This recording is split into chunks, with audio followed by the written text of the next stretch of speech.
नमस्कार. आज आपण चेचरे परिवाराकडे आलो आहोत. तर आपली विद्यार्थिनी सिद्धी, तिला आपण आपला अभ्यास दिला होता जाधव क्लासेसचा. तर तिला आपल्या अभ्यासाचा कशाप्रकारे फायदा झाला, हे आपण तिच्याकडनं थोडंसं जाणून घेऊयात. तर तुझं नाव सांग ना बाळा? सिद्धी एकनाथ चेचरे. ओके. आणि तू कुठे राहिलायस बाळा? मी लोहगाव. लोहगाव. ओके. आणि तू कुठल्या शाळेमध्ये होतीस? मी महात्मा गांधी कन्या विद्यालय प्रवारनगरमध्ये होते. ओके. आणि बघ जसं की जाधव क्लासचा अभ्यास तू घेतला बरोबर? त्याच्या अगोदर तू किती टक्क्यांपर्यंत होतीस बाळा?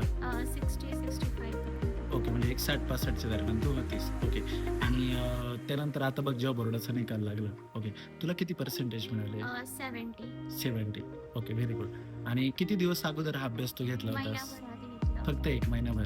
त्यात तुला रिझल्ट मिळाला? हो, तू मिळालं. खुश आहेस? हो. ओके.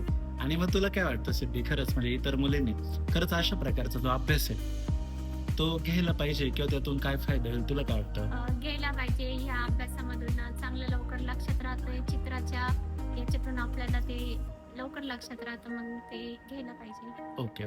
थँक्यू. आणि तिचे वडील आहेत. भाऊ नमस्कार. नमस्ते. ओके. तुमचं नाव सांगा ना? माझं नाव एकनाथ प्रभाकर चेचरे. ओके. आणि तुम्हाला आमच्या जाधव क्लासच्या अभ्यासक्रमाचा कशा प्रकारे फायदा जाणवला थोडं सांगा ना? मला तिचं जे टेस्ट 10वीच्या शाळेमध्ये जे झाल्या हो. त्याचे मी पर्सेंटेज बघत होतो. तिचे पेपर बी बघितले, हा. कशा प्रकारे तिनं लिहिलंय पेपर, हो. काय समजलं काय नाही समजलं. मॅडमला मी तो प्रॉब्लेम विचारायचो. मॅडम मी बाहेर प्रायव्हेट क्लासेस लावले. हा. हे क्लासेस लावून बी ती स्कोरिंग का नाही करून राहिली, हा. प्रॉब्लेम काय होतो बुवा? का तुम्ही टीचिंग क्लास मध्ये करीत नाही काय बुवा? मग ते म्हणे आता ते तिचे याच्यावर आहे म्हणे, ती किती घेते आणि किती नाही घेत. हो. पण मग ती 61-62% तिच्या राहायची. बरोबर.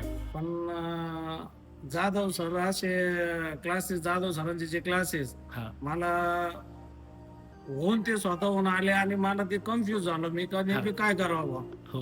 म्हणजे घ्यावा का नाही घ्यावा बुवा? पण मग मी एक मुली करता एक आपलं जुगारच खेळलो.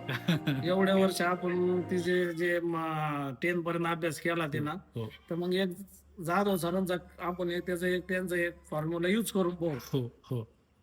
तर ते फॉर्म्युला यूज केल्यानंतर त्यांचे ते क्लासेस जे व्हिडिओज आले, ते व्हिडिओज मध्ये तिने एकदम क्लिअर मुलांना समजा असं त्या पद्धती एक्सप्लेन केलं. हो. आणि त्याचा फायदा आज असा झाला की माझी मुलगी आज 65च्या वर जात नव्हती, आज 70.20 20 पॉईंट तिनं मिळवले. नक्की. त्यांचं खरोखरच त्यांच्या पुऱ्या टीमचं आणि जाधव सरांचं मी मनापासून धन्यवाद करतो. नक्की. आणि जे विद्यार्थी गरजूवाने किंवा ज्यांना येतं, हा. जे अबोव 80% वाले आहेत, त्यांनाही मी माझा उद्देश सांगण्याचा की आपण शाळेच्या बेसवरच अवलंबून न राहता तुम्ही जाधव सरांचे क्लासेसला बी तुम्ही जॉईन व्हा आणि त्यांचे मार्गदर्शन घ्या, जेणेकरून तुम्ही डिस्ट्रिक्शन मध्ये जाण्याचा प्रयत्न तुमचा यशस्वी 100% होईल. नक्की. असं मला सगळं पालक लोकांना विनंती आहे की तुम्ही एकदा त्यांना भेटा आणि त्यांचा क्लासेसचा एकदा अनुभव घ्या. राईट. म्हणजे जेव्हा मी फर्स्ट टाइम तुमच्याकडे आलो होतो, हो. तर तुमची मनाची द्विधा अवस्था होती. हो. म्हणजे घेऊ की घेऊ का नको नाही घेऊ? घेऊ असं. सर इतक्या दुरून आलेत, हा. काय करायला पाहिजेत. आणि शिवाय रात्री आलो होतो मी ती तुमच्याकडे. शंका मनात असताना बी मी ती डेअरिंग केली. बरोबर. त्याचा फायदा झाला. आणि तुमचा निर्णय योग्य ठरला. योग्य ठरला. नक्की. चालेल. धन्यवाद.